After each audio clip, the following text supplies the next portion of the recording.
Halo kawan-kawan, selamat sore. Kita masih seperti biasa ya, membahas seputaran tanaman organik ya. Jadi teman-teman, untuk skala rumahan, ini untuk skala rumahan loh ya, bukan untuk di alam terbuka ya teman-teman. Jadi kunci sukses supaya dapat mencapai dalam kesuburan tanpa menggunakan pupuk maupun obatan yang instan.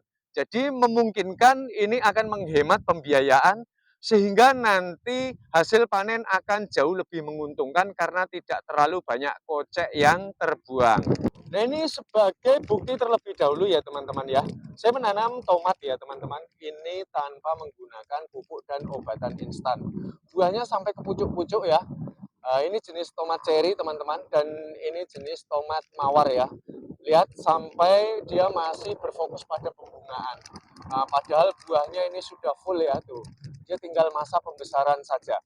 Nah teman-teman, sebetulnya untuk mewujudkan mimpi-mimpi kita bercocok tanam supaya cukup dengan modal benih saja, ini sebetulnya bisa, asalkan kita memahami. Jadi konsepnya adalah tanaman atau tumbuhan memerlukan tumbuhan yang lainnya untuk bisa hidup. Nah ya, jadi kita mulai sekarang jangan terlalu memusuhi gulma-gulma atau rumput-rumput yang ada di sekitar kita. Sejauh ini kita sudah berpersepsi teramat sangat melenceng karena memusuhi rumput ataupun gulma-gulma dianggap sebagai suatu tumbuhan yang merugikan. Itu teramat sangat salah. Yang berikutnya, jangan memusuhi hama pada tanaman. Hama pada tanaman bisa datang, tentu ada penyebabnya, yaitu adalah karena pada masa saat pembungaan seperti ini biasanya rentan ya dengan yang namanya serangan hama. Dikarenakan tanaman yang kita tanam, dia tidak memiliki penangkal untuk mengkondisikan hama. Yaitu karena hama tidak, dia ini tidak merasa memiliki musuh. Salah satu semut ya, gampang sekali dia ini merambat.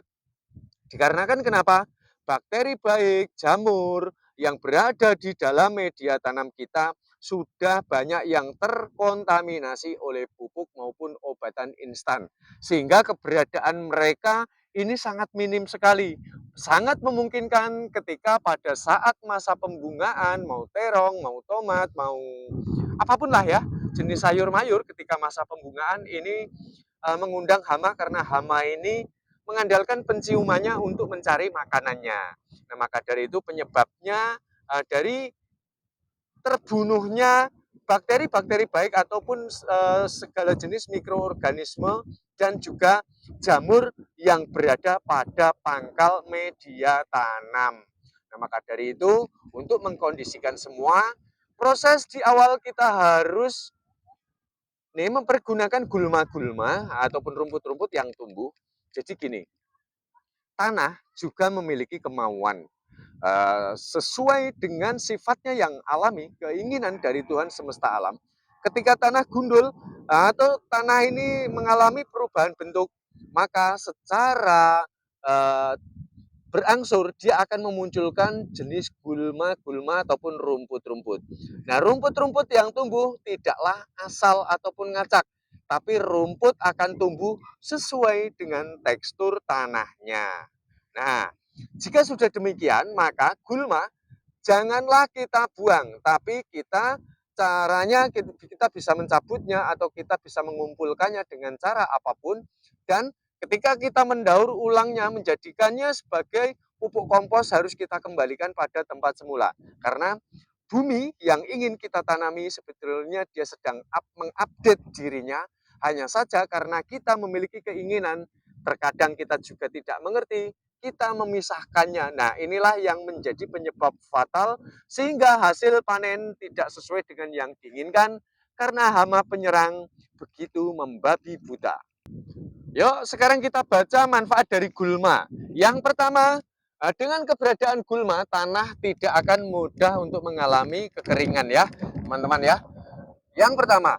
Lalu, yang kedua, akarnya akan putus dan dia dapat mengupdate agar nanti di generasi berikutnya tanahnya akan tetap terjaga tingkat kegemburannya. Yang ketiga, Jenis gulma mengandung nutrisi yang begitu tinggi bagi seluruh tanaman di sekitarnya.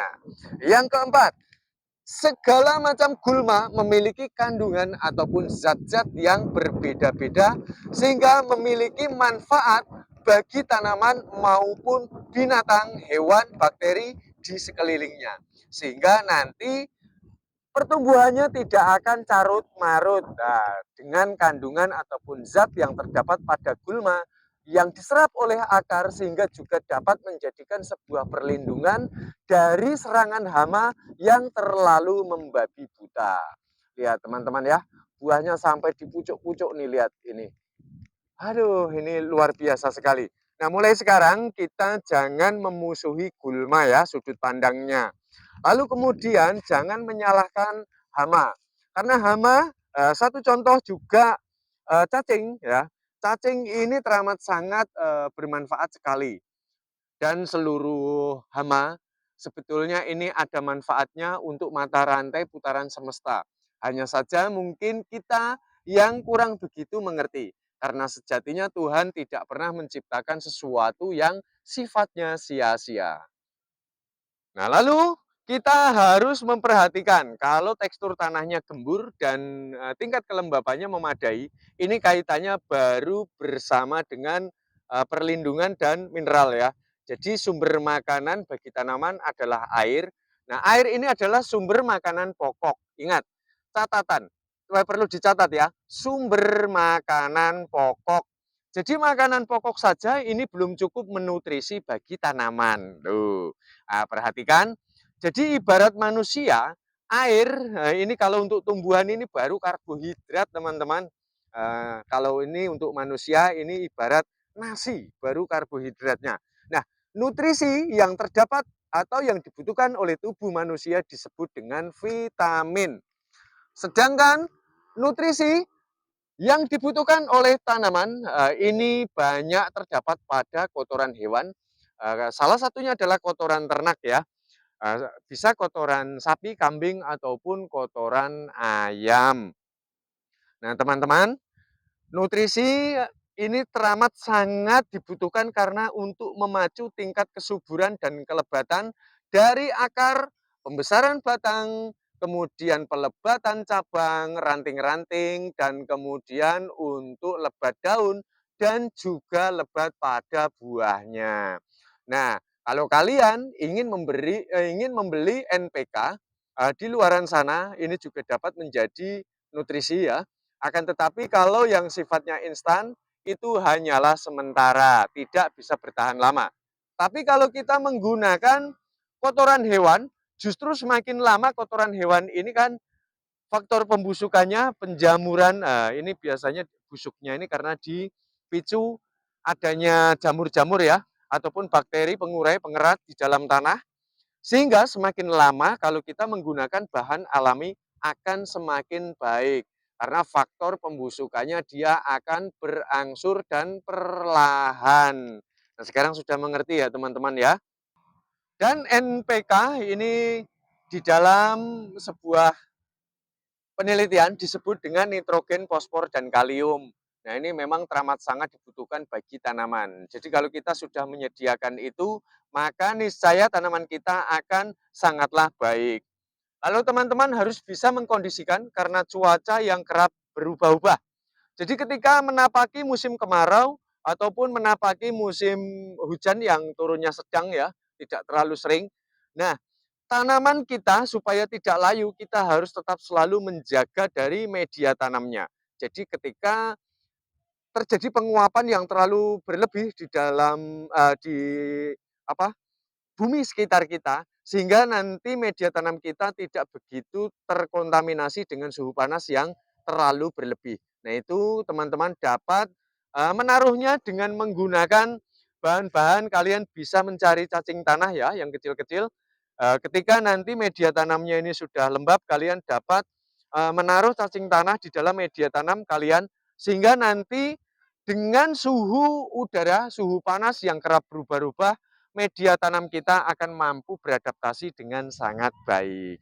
Nah, saya rasa sampai di sini teman-teman, kita jumpa pada ulasan berikutnya. Saya yakin sekali ini akan sangat bermanfaat pengetahuannya, untuk teman-teman yang membutuhkannya. Jadi bercocok tanam sayur mayur untuk skala rumahan ya, bukan di alam terbuka sekali lagi ya.